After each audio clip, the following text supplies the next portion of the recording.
بسم الله الرحمن الرحيم السلام عليكم ورحمة الله وبركاته ملك استوى جوجتان بالله أود لنا دمانتين وحين كودا برينا إنه نجود بدبادي عذر كسفرين كورونا فيروس كي عذر كلابا ما لنا مقاميسا تطبيق طبنكا بشا ديسمبر لبدا كون إيا لباتنكا cudurka coronavirus-ka ayaa jira iyadoo fiditaankiisana uu jiro digniino cusub in ay soo baxayaan oo dadka loo diidaya inay isku meel ku aruuraan amaba isku soo qamaamaan marka la gaaro ciidda Christmaska wadamada qaar laga xuso dhinaca kalena waxaa jira barnaamijyo kale oo lagu fiirinayo ama lagu eegayo asal ahaan cudurka coronavirus-ku sidii ku yimid iyo halka uu ka soo bilowday haddaynu ku bilowno laanta jumciyadda qurumaha ka dhexaysa ugu qaabilsan dhinaca caafimaadka WHO ayaa wararkii ugu dambeeyay ka soo baxay Geneva waxa ay sheegeen in ilaa iyo 10 saynis yahan oo caalami ah oo adduunka ka socda ay bisha soo socota booqan doonaan magaalada Wuhan ee waddanka China halkaas oo asal ahaan la sheegay cudurka coronavirus inuu ka bilowday bishii December ee 2019 arrintan ay ka dhawaajisay laanta caafimaadka dunida ee WHO ayaa waxay ahayd mid dawladda China marka loo sheegay barnaamijkan la doonayo ay ka cagajiidaysay muddo 10 bilood oo la soo dhaafana wada hadal u socday WHO iyo dawladda China kaas oo ku saabsan sidii loo ogolaan lahaa in magaaladaas la booqdo oo la soo eego asal ahaan cudurkan hadiiba la ogaan karo aqritaankii wararku waxay sheegeen inay ogolaadeen in bisha soo socota 10 saynis yahan ay tagaan saynisyahan ka mid ah 10kaas oo u dhashay waddanka Jarmalka ayaa waxa uu sheegay ujeedka aanu ugu soconaa magaalada Wuhan waxa ay tahay inaynu ogaano asal ahaan cudurkan isaga ah sidii uu ku yimid waxa ninkaasi uu sheegay ujeedadeenu maaha inaynu dal doonayno inaynu wax ku eedeyno laakiin ujeedkeenu waxa uu yahay inaynu baaritaankeena dhinaca sayniska aan sameynayno aan ku ogaano hadiiba la ogaan karo arrinta ku saabsan cudurka coronavirus-ka iyo asal ahaan iyo magaalada Wuhan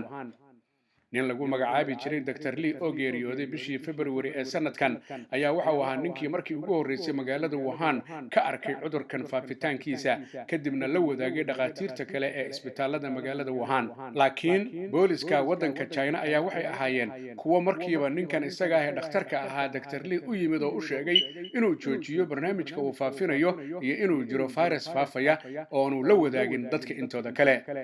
laakiin waxaa dhacday aakhritaankii bishii February markii la gaaray Dr. Lee inuu geeriyooday isagoo u geeriyooday cudurka coronavirus-ka oo uu ka qaaday shakhsi kamid ah dadkii uu markaa cudurka laftiisa uu ka daaweynayay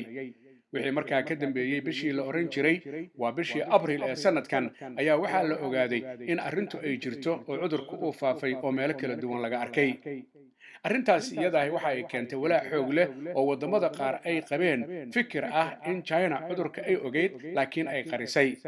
dalalka horboodayay wadamada fikirka qaba waxa kamid ah waddanka Mareykanka oo ay si aad isu afdhaafeen madaxweynaha waddanka Mareykanka Donald J. Trump iyo maamulayaasha China marka laga hadlayo cudurka coronavirus-ka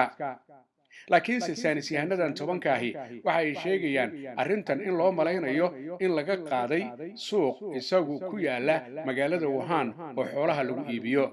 taasoo ay markaas saynis yahanadu aaminsanayeen in xoolaha cudurka ay qabeen ay ku faafiyeen dhinaca aadanaha oo ay qabadsiyeen taasoo la sheegay siyaabo kala duwan inay ku qabadsiin kareen laakiin warbixin kale ayaa jirta oo isla saynis yahanadu ay sheegayaan oo ah inay dhici karaysay in kobaliga uu isagu haystay viruskan ama viruskan uu la socday magaalada Wuhan kaas oo kaydin karay 10 sanadood oo la soo dhaafay laakiin ujeedada marka la fiiriyo WHO iyo raggan 10ka ah ee saynis yahanada caalamigu waxa ay tahay hadiiba la ogolaado ugu dambaysta inay tagaan inay soo ogaadaan suuqaasi isaga ay xoolaha lagu iibiyo ee magaalada Wuhan iyo xaalku sida uu yahay laakiin iyagu marna ma xaqiijin karaan aqritaanka mana sheegi karaan mana hubaan waxa ay la kulmi doonaan waxa ay yihiin dhinaca kale dawladda China maamulayaasheeda caafimaadka waxay qabaan fikir ah in cudurka coronavirus-ku aanu asal ahaan ka bilaaban dalka China ee uu ka bilowday meel dibadda ka ah laakiinse dawladda China markii dambe waxay ku dadaashay inay aad baaritaan u samayso dadkeedana ay si aad cudurka uga eegto taasoo marka la fiiriyo tirada guud ee dalka China ee dadka oo dadka ugu tirada badan China ay qabto iyo cudurka inta uu ka dilay inay aad u kala fog yihiin waxa daba la eegayaa 10 bilood wada hadalka socday ee WHO iyo China ee ku saabsan 10kan khubarada saynisku inay tagaan bal inay suurtagal noqoto bisha soo socota ee January iyo marka ay tagaan waxa ay la kulmaan iyo waxa ay markaa la soo guriyo noqdaan oo dadka adduunka ee cudurkani ka yaabiyay ay markaa u sheegi karayaan laanta jamciyadda quruumaha ka dhaxaysa ugu qaabilsan arrimaha caafimaadka ee WHO waxa ay digniin xoog leh u soo dirtay wadamada reer Yurub oo ay ku tilmaantay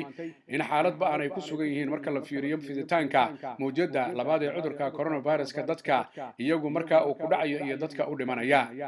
laanta jamciyadda quruumaha ka dhaxaysa ee WHO xafiiska ay ku leedahay reer Yurub waxa ugu baaqay guud ahaanba hogaamiyaasha reer Yurub inay dadkooda u sheegaan sankii afka inay xirtaan xilliga lagu jiro dabaaldega ciidda Christmaska oo markaas aad loo kala fogaado haddii suurtagal tahana lagaba joogo guryaha la joogo.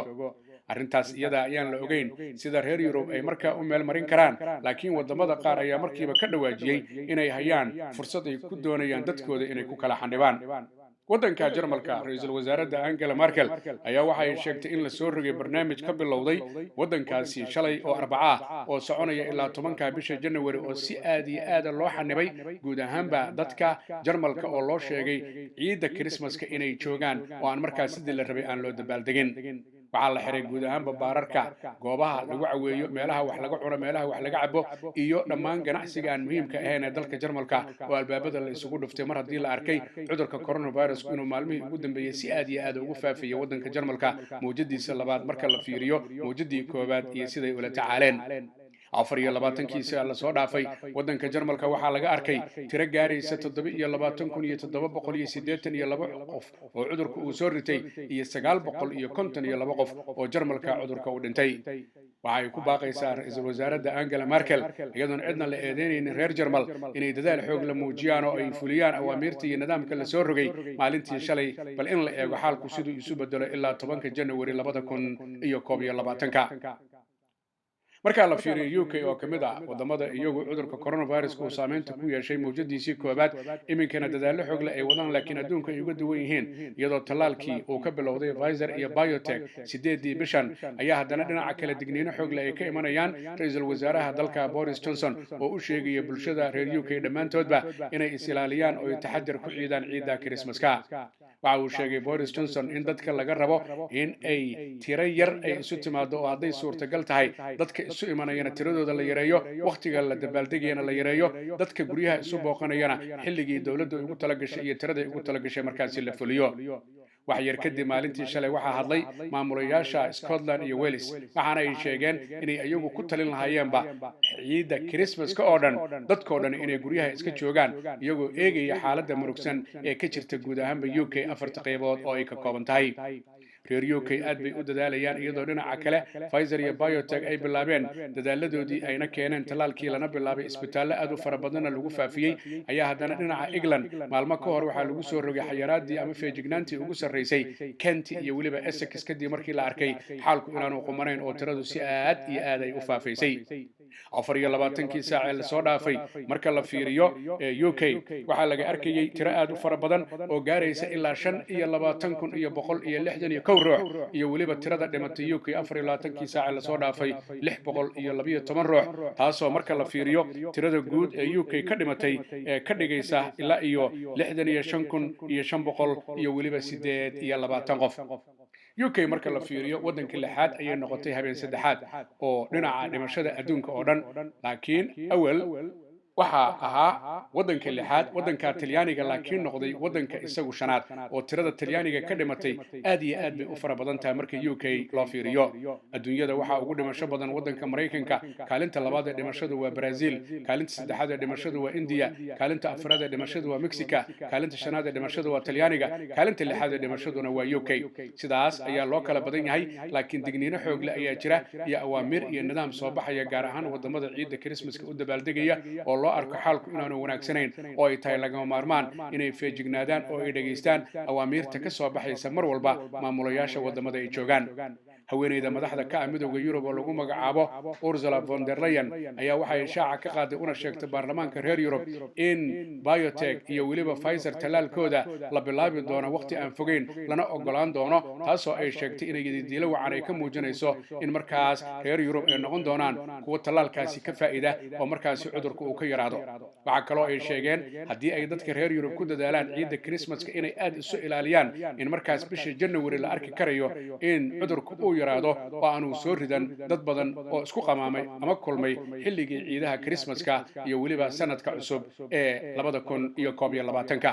guud ahaan adduunyadu waxay la daalaa dhacaysaa cudurka coronavirus-ka oo sanad jirsaday iyo dhinaca kale tallaalada oo ay ka warsugayaan oo weliba laga fakarayo qaabkii iyo sidii tallaalada lagu gaarsiin lahaa meelo badan oo adduunyada ka mid ah mar haddii tallaalka la helo iyo wadamada qaar ay ku adkaan doonto tallaalka kaydintiisa maadaama aanay haysan qaboojiyayaasha ku filan guud ahaanba kambaniyada ama sharikadaha tallaaladu waxay ka siman yihiin inay sheegeen dadka marka la tallaalo in laga arki karo calaamado kala duwan oo ah murquhu inay xanuunaan madaxu inuu xanuuno dhinaca isgoysyadu inay xanuunaan iyo meesha laga tallaalay waxoogaa inay bararto laakiin waxa ay sheegeen waxaasi oo dhan waxaa ka faa'iido badan waxyaabaha guud ahaanba tallaalada kala duwan ee sharikadaha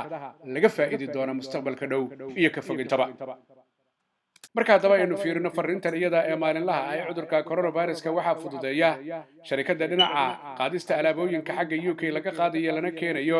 xagga Soomaaliyana guud ahaanba la geynayo lagana keenayo waa sharikadda lagu magacaabo Parcel Host oo fadhigeedu yahay UK xafiiskeeda weynina uu ku yaalo bariga magaalada London 473 High Road Leyton halkaas oo uu diyaar ku yahay ganacsade Axmar Barqadle iyo weliba iyadoo halkaasi laga heli karayo oo kale DHL-ka guud ahaanba adduunyada oo dhan laysaga daabulo alaabooyinka haddaad diraysidii haddii lagu keenayo intaba ganacsade Axmed Barqadle waxaa kaloo uu bulshada u hayaa guud ahaanba telefoonada noocyada kala duwan ee kuwii ugu dambeeyay iyo cunooyinka kala duwan waxaana lagala xiriiri karaa telefoonka eber 7949528777 dadka Soomaaliyeed meel kastoo ay joogaanba dhib iyo dheef waxay la wadaagaan dadweynaha dunida waxaana laga rabaa inay islaaliyaan ay feejignaadaan baryada ay badiyaan nadaafadana ay ku dadaalaan inay dhageystaan awaamirta ka imanaysa maamulayaasha dalalka ay joogaan iyagoo aan iloobi in halku dhigi ahaa walaalle ha ii soo dhowaan yaana kuu soo dhowaan yaana isu soo dhowaan aan kala fogaano baryada eebba aan badino nadaafadana aan ku dadaalno maxamed axmed xaaji cagmadhiga iyo bahda telefishinka caalamiga Universal ugu qaabilsan arrimaha ka wacyigelinta bulshada cudurka coronavirus-ka oo idin leh annagoo kariimkeena kaashanayna kaalinteena aan ka qaadano ka hortagga coronavirus ma sha Allah